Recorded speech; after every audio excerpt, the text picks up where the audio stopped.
யாத்திரை எப்படி செல்றதுன்னு ஒரு பதிவு போட்டிருந்தேன். அந்த பதிவு எப்படின்னா, இங்க நீங்க சொகுசா போறதை பத்தி போட்டிருந்தேன். வீட்டுல இருந்து காரை வச்சுட்டோம், பஸ் வச்சுட்டோம், எப்படியோ உங்க அமைப்புகள் அதை வச்சு. ஆனா இன்னைக்கு அதே திருப்பதி யாத்திரைய ஒரு பழைய காலத்துல எப்படி நடந்தது, அதுக்கு என்ன பெரியவா சொல்லியிருந்தா, இங்க உங்க வீட்டுல இருந்து நடந்து போனா அப்படி என்ன, அதுதான் திருமலை யாத்திரை அப்படின்னு சொல்லுவோம். அது திருப்பதி யாத்திரைங்கிறது ரெண்டா புதுசா வந்தது. ஆக்சுவலா திருமலை யாத்திரைன்னு அதுக்கு பேர் இருந்தது. இப்ப அது பழக்கத்துல திருப்பதி யாத்திரைன்னு வந்துருது.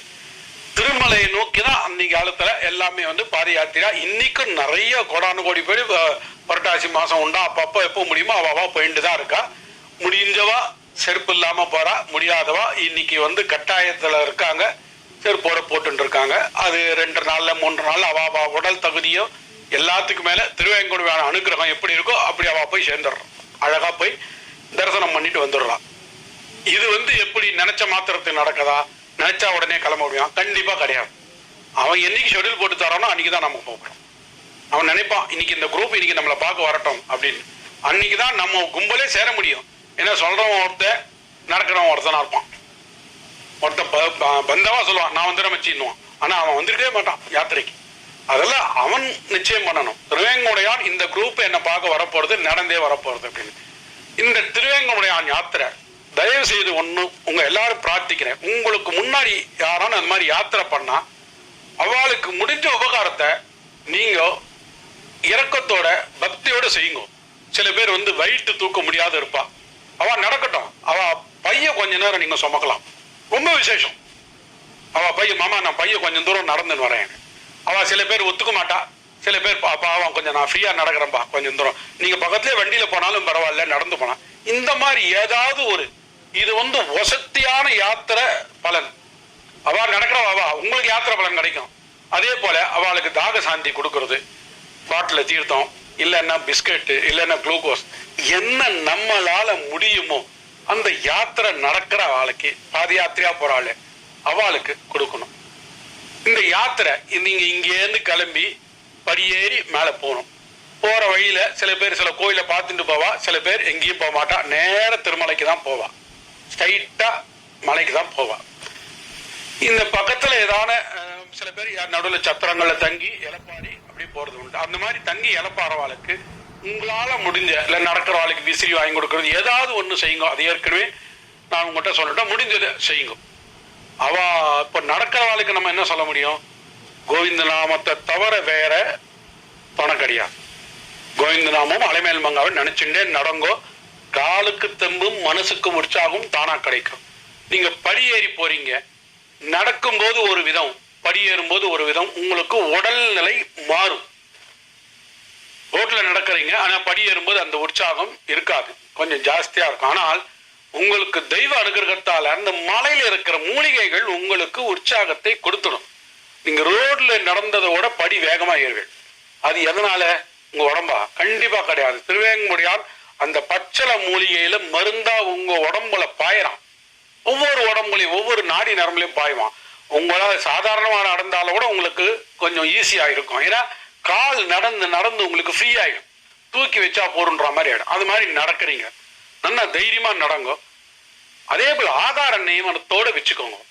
எவ்வளவுதான் சாப்பிடணும் அவ்வளவுதான் சாப்பிட்டா நம்ம நடக்க முடியும் அப்படின்னு உங்க உடம்புக்கு என்ன அளவு பிடிக்குமோ அந்த நியமத்தோட இருங்க. கிடைக்கிறதெல்லாம் இவா கொடுக்குறா அவா கொடுக்குறான்னு சாப்பிட்டுட்டேன்னா உங்களோட நடக்கும் வேகம், இது நான் சொல்லக்கூடாததுதான், இருந்தாலும் நீங்க போகிறது திருவேங்கடமடியான் திவ்ய தரிசனத்துக்காக, இது நடுவில் கிடைக்கிற அல்ப சுகத்துக்காக கிடையாது. அதெல்லாம் யதாசக்தியா தான் இருக்கணும். ஒரு திட்டமான அளவு தான். ஆதாரமும் சரி இழப்பாறலும் சரி. ரொம்ப நேரம் தூங்கவும் கூடாது, ரொம்ப நேரம் இழப்பாறவும் கூடாது, ரொம்ப அதிகமா சாப்பிடவும் கூடாது. எல்லாமே நம்மளோட உடலோட சக்தி, ஜீரண சக்தி, அந்த நடக்க நடக்க ஜீரணம் ஆயிட்டே இருக்கும், பசி எடுக்கும். அதுக்கேற்ற மாதிரி நம்மள கோவிந்த நாமத்தால நம்ம பேட்டரி சார்ஜ் ஆயிட்டே இருக்கணும். முடிஞ்ச மட்டும் நாமாவளி, முடிஞ்ச மட்டும் யாரான ஒருத்தர் ஒரு ஸ்பீக்கர்ல விட்டு ஏதான உபன்யாசங்கள் பகவத் சம்பந்தப்பட்ட விவகாரங்களை போட்டுக்கிட்டே வாங்க. படியேறும் போது உங்களுக்கு மருந்து காத்து நல்லா வாயு பகவான் உங்களுக்கு மருந்தா வீசுவார். எல்லாத்தோட எனக்கு ஒரு பெரியவர் சொன்ன வழி, இந்த பாத யாத்திரை எங்க முடியறது தெரியுமா அப்படின்னு எல்லாரும் சொல்லுவா. பெருமாள் கோயில் வாசல் கண்டியவே கிடையாது. வராகர் சந்நிதி கிட்ட தான் முடிக்கணும். இங்கேருந்து கிளம்புறவா திருவேங்கடமுடைய யாத்திரைய, அந்த திருமலை யாத்திரைய அந்த மலைக்கு அதிபதி கேத்திராதிபதி திருமலை அதிபதி வந்து இன்னைக்கும் அங்க வராகருக்கு தான் முதல் திரு ஆராதனை. அவர் ஆராதனை முடிச்சு நரசிம்மர் ஆராதனை முடிச்ச அப்புறம்தான் வெங்கடாஜலபதி சாப்பிட்றான்னு ஒரு பழக்கம் உண்டு. அது சொல்லி கேள்வி. ஆனா வராகர் தான் மூத்தவர். அவர் சன்னதி வாசல்ல நின்றுட்டு சாஷ்டாங்க நமஸ்காரம். உங்க அந்த நேரத்துல உங்க உடல் எப்படி ஒத்துழைக்கிறதோ முடிஞ்சா சாஷ்டாங்க நமஸ்காரம், இல்லைன்னா அந்த இடத்துல கொஞ்சம் உக்காண்டு ஸ்ரீ வராகாய நமஹான்னு சொல்லி இலப்பாடிடணும். அந்த இடத்தோட உங்க பாத யாத்திரை பூர்த்தி ஆயிடும். அதுக்கப்புறம் உங்க டைம் பார்த்து நீங்க கூண்டுக்கு போதோ இல்ல ஸ்பெஷல் தர்ஷன டிக்கெட் வச்சிருக்கீங்களோ, அது எப்படி அவன் திருவுள்ளப்பட்டிருக்கானோ உங்களை பாக்குறதுக்கு அந்த மாதிரி நீங்க போகணும். இந்த யாத்திரை இடப்பட்ட காலத்துல சில பேருக்கு விதிவசத்தால நிறைய பழைய நினைவுகள்லாம் வேண்டாத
சீட்ல எழுதிக்கோங்க. உண்டியில 10 ரூபாய் சேர்த்து போட்டுருங்க.